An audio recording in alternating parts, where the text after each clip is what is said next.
ব্যক্তি হিসাবে সাংবাদিক যারা ক্ষতিগ্রস্ত হয়েছেন তাদের ক্ষতিপূরণের প্রশ্ন, সেটা একটা গুরুত্বপূর্ণ প্রশ্ন। সংবাদ মাধ্যমের স্বাধীনতা নিশ্চিত করার লক্ষ্যে সম্পাদকীয় প্রতিষ্ঠানকে শক্তিশালী করতে সম্পাদকীয় নীতিমালার কোনো বিকল্প নেই বললেন গণমাধ্যম সংস্কার কমিশনের প্রধান কামাল আহমেদ। গত 15 বছরে ফ্যাসিবাদের লেজুর বৃত্তি ও বস্তুনিষ্ঠ সংবাদ পরিবেশন না করায় রোষানলের শিকার হয়েছে গণমাধ্যম ও সাংবাদিকরা বললেন কমিশনের চেয়ারম্যান। সকালে চট্টগ্রাম মিডিয়া কর্মীদের সাথে মতবিনিময় সভায় গণমাধ্যম সংস্কার কমিশনের চেয়ারম্যান কামাল আহমেদ এ কথা বলেন। আরও জানাচ্ছেন সহকর্মী নয়ন বড়ুয়া জয়। গণমাধ্যমকে স্বাধীন, শক্তিশালী ও বস্তুনিষ্ঠ করতে গণমাধ্যম কর্মীদের নিয়ে চট্টগ্রামে মতবিনিময় সভা করে গণমাধ্যম সংস্কার কমিশন। এই সময় গণমাধ্যম সংস্কার নিয়ে নানা প্রস্তাব তুলে ধরেন সাংবাদিকরা।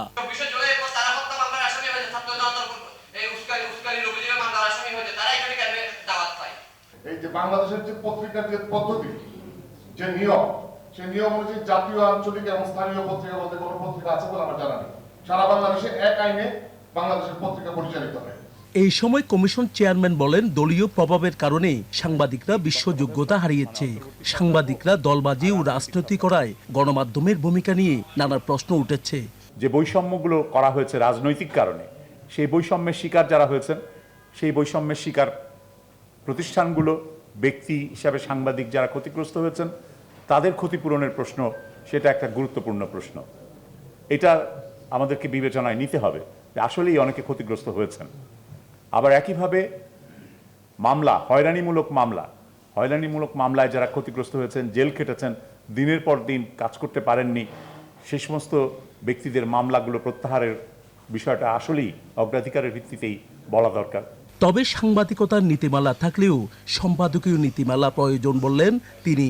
বাংলাদেশে 46টা টেলিভিশন চলার মতন বাজার নেই, কিন্তু 46টা টেলিভিশনকে অনুমতি দিয়েছে সরকার। এটা তো গ্রহণযোগ্য হতে পারে না। এবং এই টেলিভিশন কেন্দ্রগুলোর যেহেতু বাজার নেই, সেই কারণে তারা আয়ও করতে পারে না। আবার ওই তখন নিয়োগ দেয় বিনা বেতনে, কার্ডের ব্যবসায় চলে যায়। এইগুলো একটা দুষ্টচক্র তৈরি হয়েছে। এই দুষ্টচক্র ভাঙতে হবে। মিডিয়া কর্মীদের নানা সমস্যাগুলো চিহ্নিত করে সুপারিশ আকারে লিখিত পাঠানোর অনুরোধ জানান কমিশন।